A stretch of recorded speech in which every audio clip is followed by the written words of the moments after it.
salatu wassalam ala rasulillah. Alhamdulillah, I'm Balmaki and Jalal, Cabon, New York. Alhamdulillah, we have one of our beloved brothers, Alhamdulillah, Jalal from New York. Jalal, تفضل, introduce yourself, barakallahu feekum. Assalamu alaikum wa rahmatullahi wa barakatuhu. My name is Abu Tahir Jalal from New York, Yonkers, New York, to be more specific. Alhamdulillah, Kalitoko Jalal Abu Talib Kabo, Yonkers, New York. Alhamdulillah. Jalal, please recite for us some verses from the book of Allah Tabaraka wa Ta'ala. Inshallah ta'ala. أعوذ بالله من الشيطان الرجيم بسم الله الرحمن الرحيم سبح اسم ربك الأعلى الذي خلق فسوى والذي قدر فهدى والذي أخرج المرعى فجعله غثاء أحوى سنكرئك فلا تنسى إلا ما شاء الله إنه يعلم الجهر وما يخفى ونيسرك لليسرى فذكر إن نفعت الذكرى سيذكر من يخشى ويتجنبها الأشقى الذي يصلى النار الكبرى ثم لا يموت فيها ولا يحيا قد أفلح من تزكى وذكر اسم ربه فصلى بل تؤثرون الحياة الدنيا والآخرة خير وأبقى إن هذا لفي الصحف الأولى صحف إبراهيم وموسى. Jazakumullah khair, Sheikh Jalal, wa barakallahu feekum for this beautiful recitation of the Quran and this beautiful voice that Allah Tabaraka wa Ta'ala has given you. We ask Allah Tabaraka wa Ta'ala to grant us all sincerity. وَأَنْ يَجْعَلَ الْقُرْآنَ حُجَّةً لَنَا لَا عَلَيْنَا. And this is that which, alhamdulillah, we would like to promote, the recitation of the Book of Allah. When we claim to be Salafis, alhamdulillah, we claim to follow the Kitab and the Sunnah, alhamdulillah.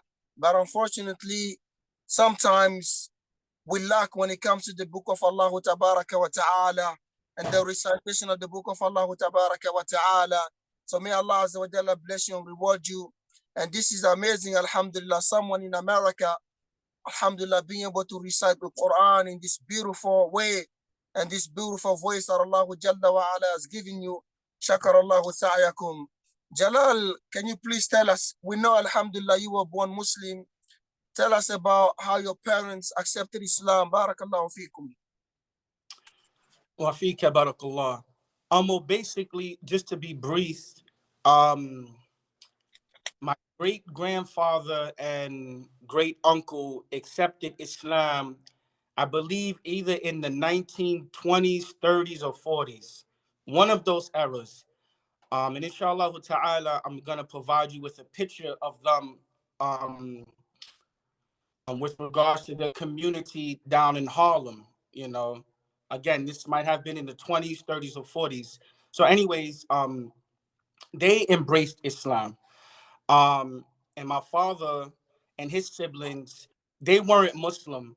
But my father always told me growing up, you know, his like his parents always had a home where there was no cursing, there was no eating pork, there was no you know, things of that nature taking place, even though they weren't, you know, they weren't Muslim, but they still had values.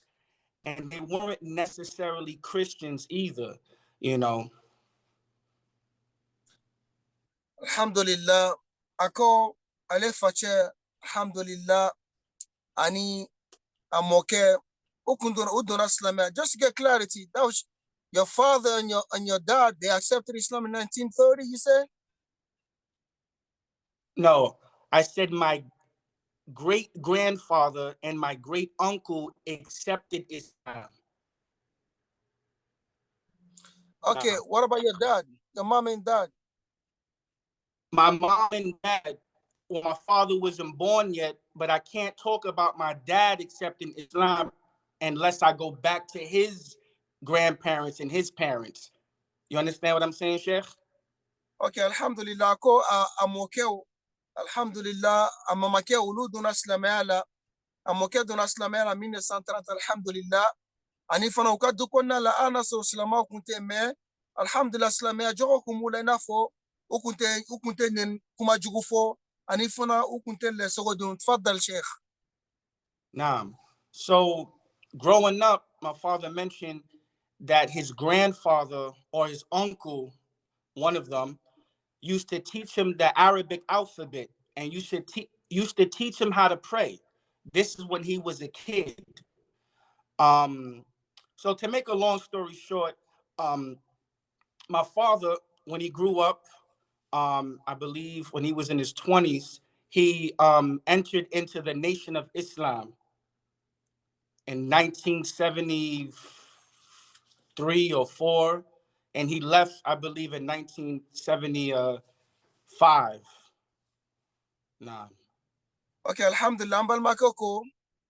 Afache dona nation of Islam la uluye grupo doreta ziniyano islamiyya togore bula me islamiyya te en 1980 en 1973. Faddal. Nah. So he met my mom, I believe, in 1974 or 5. And I apologize, the dates are a little off, but he met my mom around that time, and she was born and raised as a Catholic, as a Christian, as a Catholic. And they both accepted Islam, real Islam, after they had left the Nation of Islam in 1975. And they accepted Islam through, subhanAllah, what's his name? Slipping me. Through Elijah Muhammad. No, through his son W.D. Muhammad. Through W.D. Muhammad. So they were upon that way of Islam, for some time. Then towards the late 80s, early 90s, they started to come towards, Sunni Islam, in the sense of they would go out to different masajid, whether it would be with the Arabs or the Pakistanis or, the Bangladeshis, So that's how that happened. Alhamdulillah.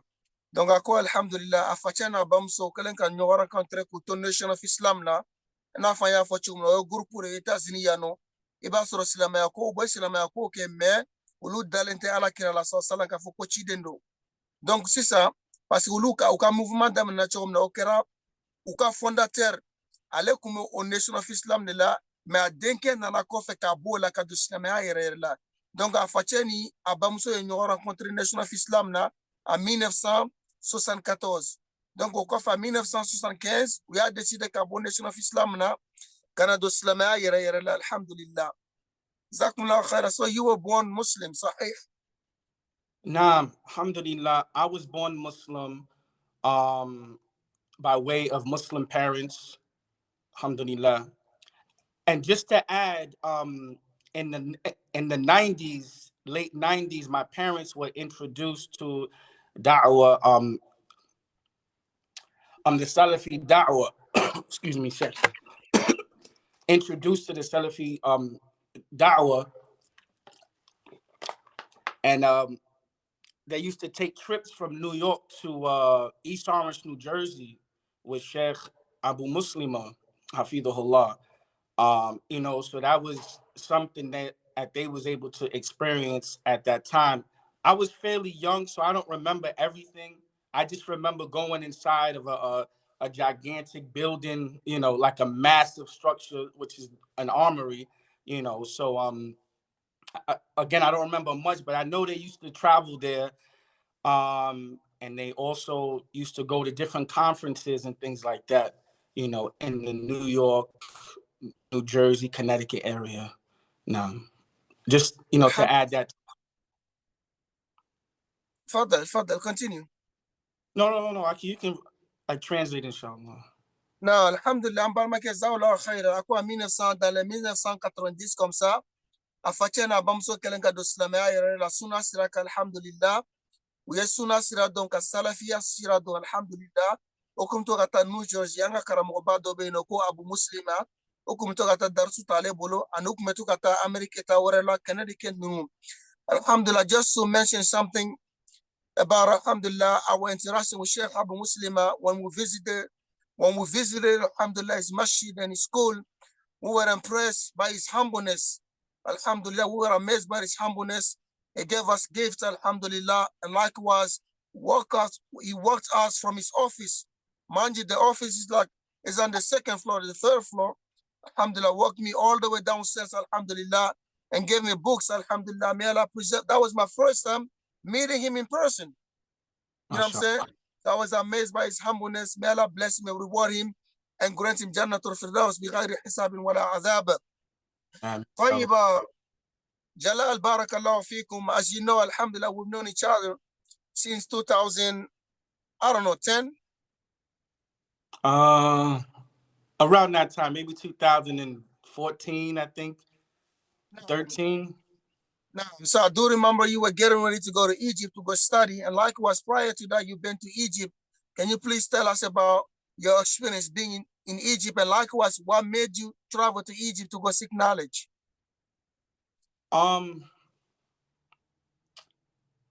What made me want to go seek knowledge and continue to seek knowledge, and again, I told you before off camera, I'm not a talib al-ilm. I'll never claim to be, even if I reach a level, I'll never claim to be anything of that nature.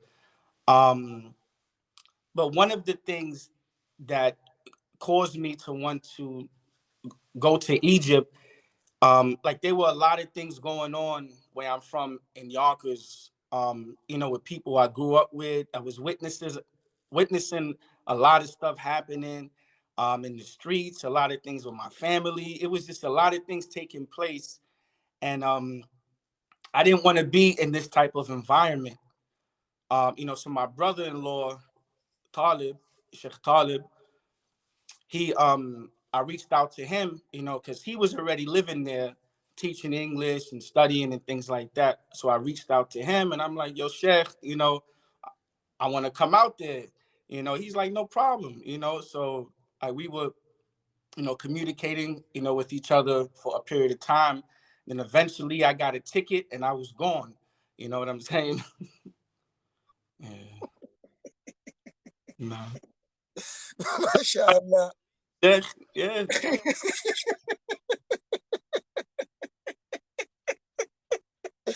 Alhamdulillah, mbal make anyandi nga koma leni ne anyo ngondo en 2014.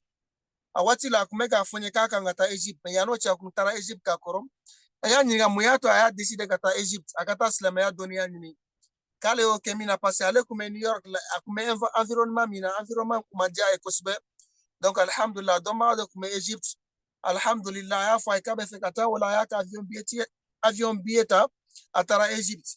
So now alhamdulillah, tell us about alhamdulillah, when you were in Egypt, tell us about your experience in seeking knowledge, and likewise, those brothers, alhamdulillah, that helped you out, and those mashayikh, alhamdulillah, that you benefited from. Barakallahu fikum. Wa fika barakallah. My experience, I had so many experiences, but just to be brief and subhanAllah, they're going to call adhan for the prayer, inshallah.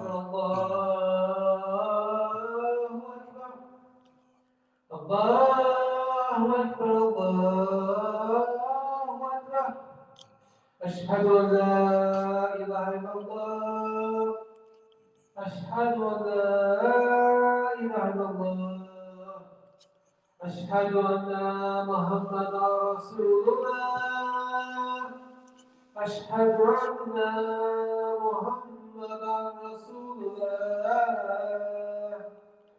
حي على الصلاة حي على الصلاة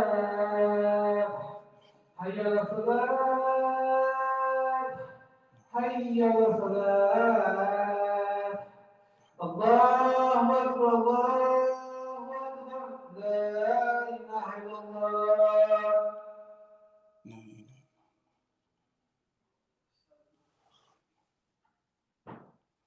نعم. السلام عليكم ورحمة الله وعليكم وبركاته. السلام ورحمة الله وبركاته. تفضل شيخ. نعم. So basically, the experience I had. I'm sorry. Can you rephrase your question, Sheikh? I'm sorry. Yeah, so your experience in being Sorry. Subhanallah. Sheikh Turi. MashaAllah. your experience being in Egypt. You funny.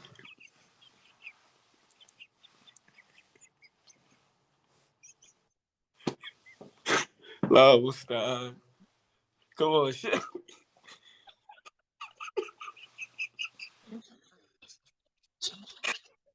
I know this guy. I know Sheikh Turi beyond the camera. Like, this is a good friend of mine. So, we joke all the time. And this is real, mahabba, akhuwa, real love and No, blood. You know what I'm saying? no, So I'm for just you is my brother, yeah. For the viewers, so they don't think that alhamdulillah I'm trying to make fun of you. Alhamdulillah, this is my beloved brother. And like what Jalal, man, I just thought I mentioned the answer the caution to you prior to the adhan. Then after the adhan, SubhanAllah, he might have one somewhere else, Sheikh. No.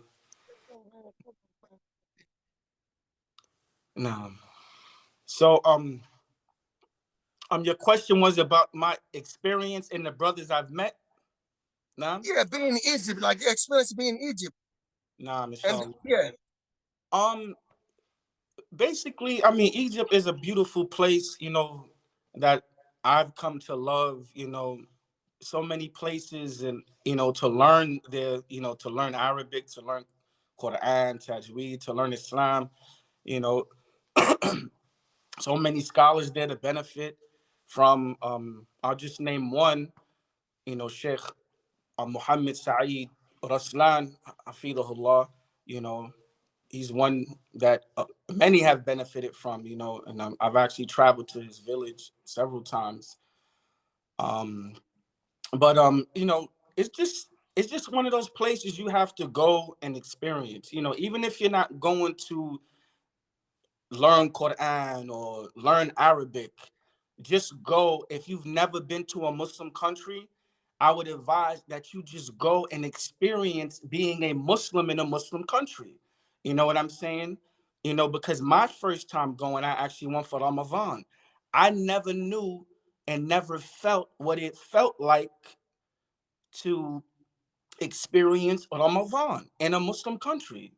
And when I came back to the States, the Ramadans in the States have never given me the same feeling that the Ramadan in Egypt has given me, And sometimes it doesn't even feel like Ramadan when I'm here, in America. Of course, this is where I live, So just it's just one of those places where you can benefit a lot. You can grow as a Muslim. You can learn, as I mentioned. Another thing is I met a lot of good brothers there. Brothers from America, brothers from Europe, brothers from Africa, brothers from South Africa. Even one of my good friends, Sheikh Noor. SubhanAllah, they're gonna call it Iqamah, Sheikh. after the prayer, we continue with the interview after the prayer. Inshallah. Assalamu alaikum. Okay, come on.